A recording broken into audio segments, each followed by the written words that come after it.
First ever factory outlet Mukunda jewellery KPHB Kothapet Khammam Somajiguda Hanamkonda.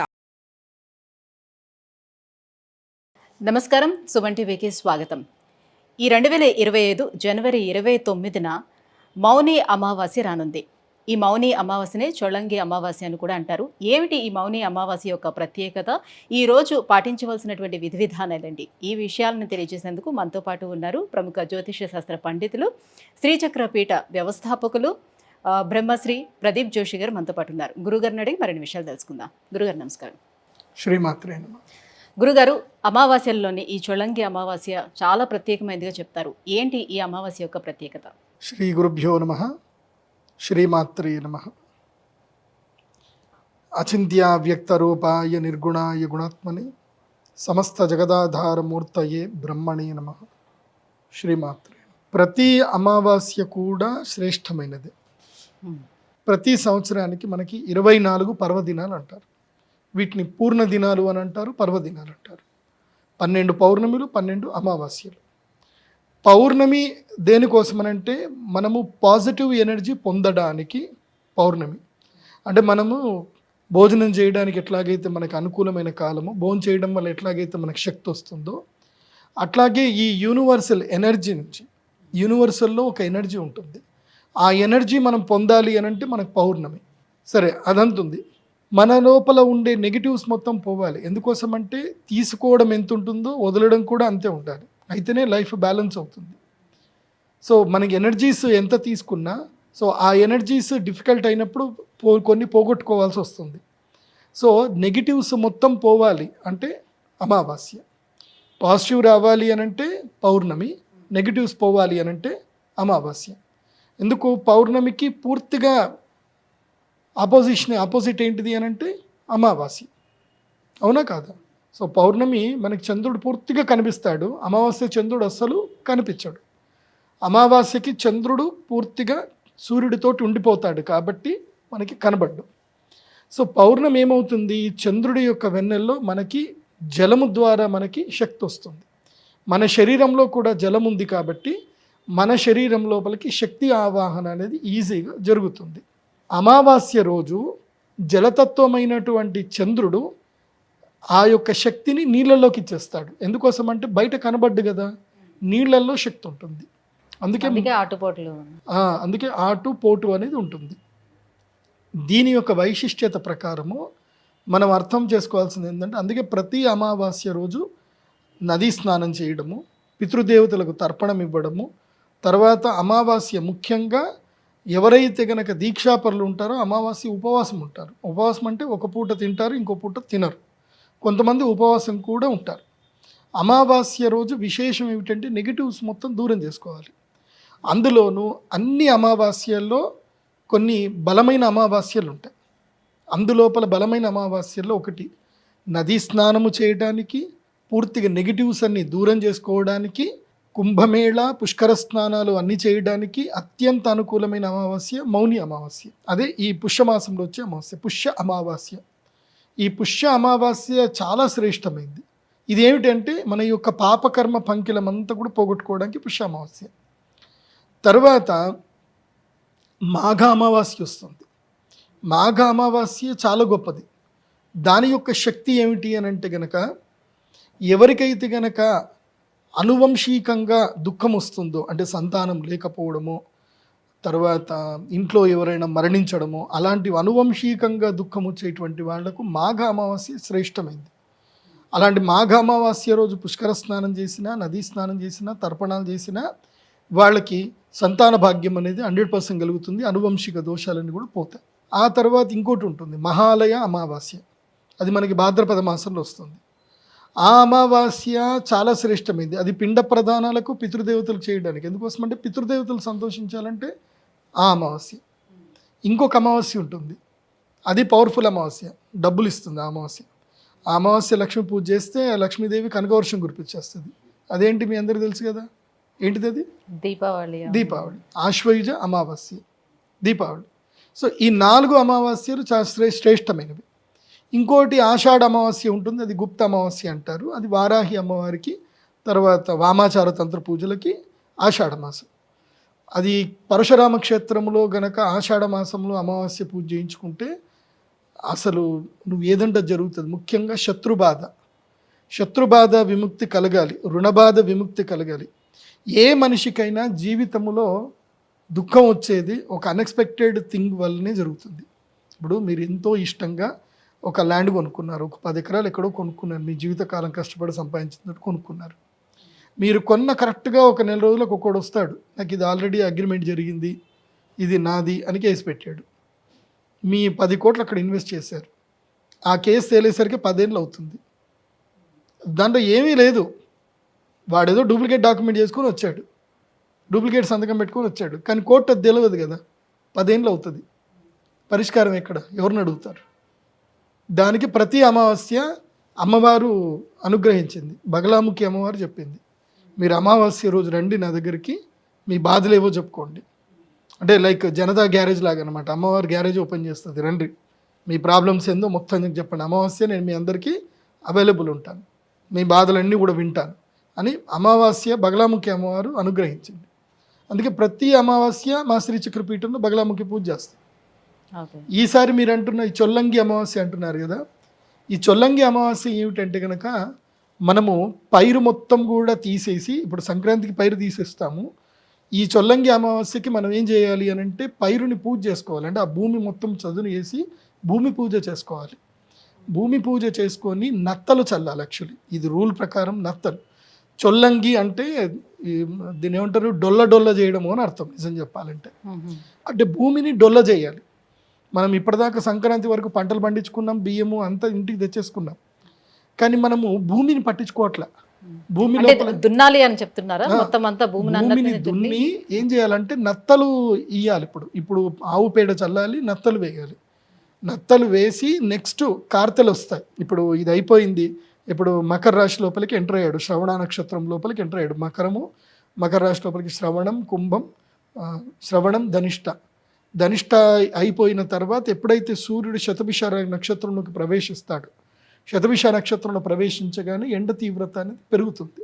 అప్పుడు భూమి మళ్ళీ తనను తాను ఈల్ చేసుకుంటుంది. మళ్ళీ అప్పుడు మనము నాట్లు వేసుకుంటాం.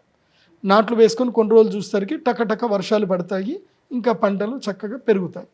ఇది టైం ఏంటంటే ఈ చొల్లంగి అమావాస్య నుంచి మళ్ళీ మాఘ అమావాస్య వరకు భూమికి రెస్ట్ టైం అన్నమాట. ఇప్పుడు పంటలు వేయకూడదు, భూమికి రెస్ట్ టైం ఇది.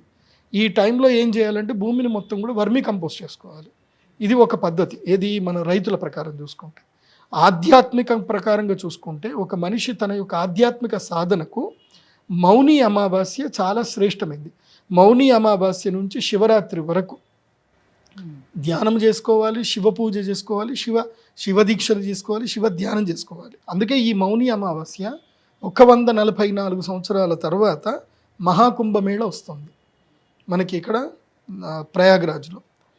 ప్రయాగ్రాజ్లో మహాకుంభమేళలో ఈ మౌని అమావాస్య వెళ్ళి స్నానం చేసిన వాళ్ళు అదృష్టవంతులు. ఇంకా వాళ్ళ యొక్క కర్మఫలం అంతా కూడా పోతుంది. ఇంకా 144 సంవత్సరాలంటే ఈ జన్మకి ఇక్కడనే వస్తుంది. మన పిల్లలకు కూడా దొరకదు అదృష్టం.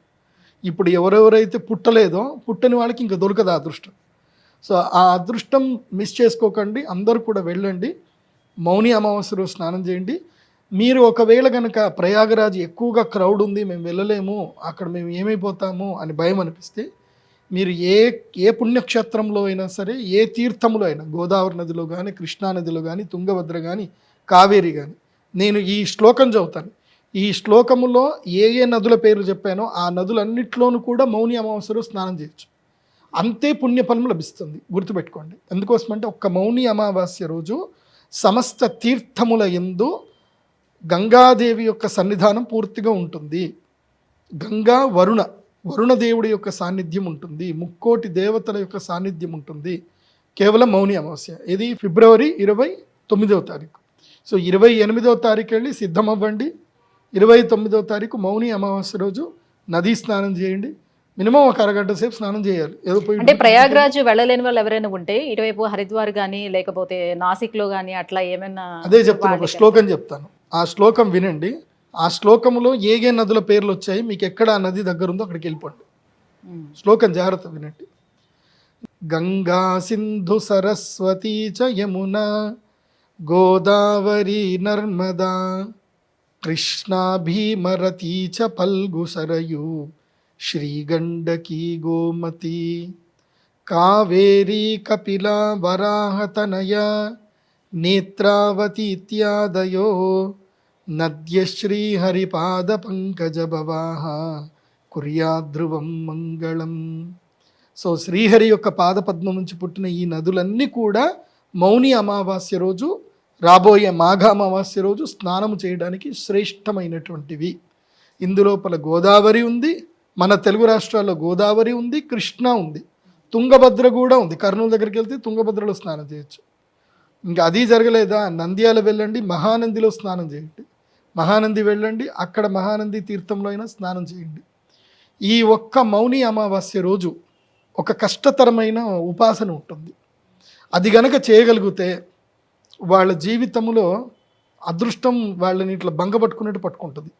అదేంటి తెలుసా, ఆ వ్రతము తప్పకుండా జీవితకాలం చేయాలి. అదొక నిర్ణయం తీసుకోవాలి ఆ వ్రతం పట్టడానికి. అంటే ఒకసారి స్టార్ట్ చేస్తే ఇంకా జీవితకాలం తీసుకోవాలి. దాన్నే మౌని అమావాస్య అంటారు. మౌనం అంటే ఏంది, మౌనంగా ఉండటం, సైలెంట్గా ఉండడం, కీప్ క్వైట్ అని అర్థం. సో మౌని అమావాస్య రోజు మౌన వ్రతం పట్టాలి. మౌన వ్రతము ఈ మౌని అమావాస్య రోజు ఒక్కరోజు, అంటే ముందు రోజు రాత్రి నుంచి మొదలుకొని ఇంకా నువ్వు పడుకున్నావు అంటే నెక్స్ట్ డే తెల్లారగానే ఏరా ఎవడరా పొద్దున్నే నన్ను లేపింది అని అనకుండా, పొద్దున్న లేవనే కాఫీ అని అనకుండా సైలెంట్గా ఉండాలన్నమాట. ఒక్క మౌని అమావాస్య రోజు సైలెంట్గా ఉండాలి. సైలెంట్గా అంటే ఇంకా రాయడము, ఈశారాలు చేయడాలు ఏవి చేయకూడదు. ఎవరితో సంపర్కం ఉండకూడదు. దైవ సన్నిధానంలో ఉండిపోవాలి. ఒక్క మౌని అమావాస్య రోజు తమ యొక్క వాక్కును శివుడికి ఎవరైతే తర్పణం చేస్తారో, అంటే ఆ ఒక్కరోజు వాక్కుని శివుడికి అంకితం చేయాలి. వాక్కును అంటే మనస్సును కూడా, ఎందుకోసం అంటే మనస్సు ఆలోచిస్తుంది కదా. సో మనస్సు ఆలోచించకుండా, మనస్సు ఆలోచిస్తేనే కదా మాట వచ్చేది. సో మనస్సుని వాక్కుని పూర్తిగా శివ సాన్నిధ్యంలో వదలాలి. అంటే మౌని అమావాస్య రోజు ఏదైనా శివాలయం, ఏదైనా దేవాలయం వెతుక్కొని వెళ్ళి అక్కడ సేవ చేయాలి. పూర్తిగా స్నానం చేసి అక్కడనే నదిలో స్నానం చేసి శివుడికి మంచిగా చేసేసి క్లీన్ చేసి మంచి గుడి అంతా అవన్నీ క్లీన్ చేసి సేవ చేసుకోవాలి. శివుడైనా సరే కృష్ణుడైనా. నేను ప్రాక్టికల్గా చెప్తున్నాను, నా అనుభవం చెప్తున్నాను.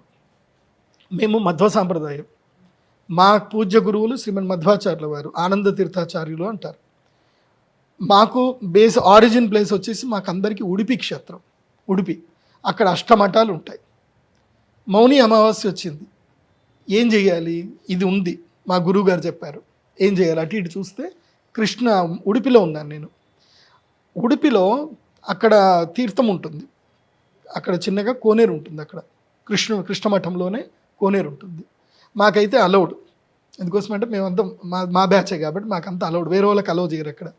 సో లోపల దిగి తీర్థానికి పుణ్యక్షేత్రానికి మధ్యలో శ్రీమన్ మధ్వాచార్యుల వారి యొక్క విగ్రహం ఉంటుంది.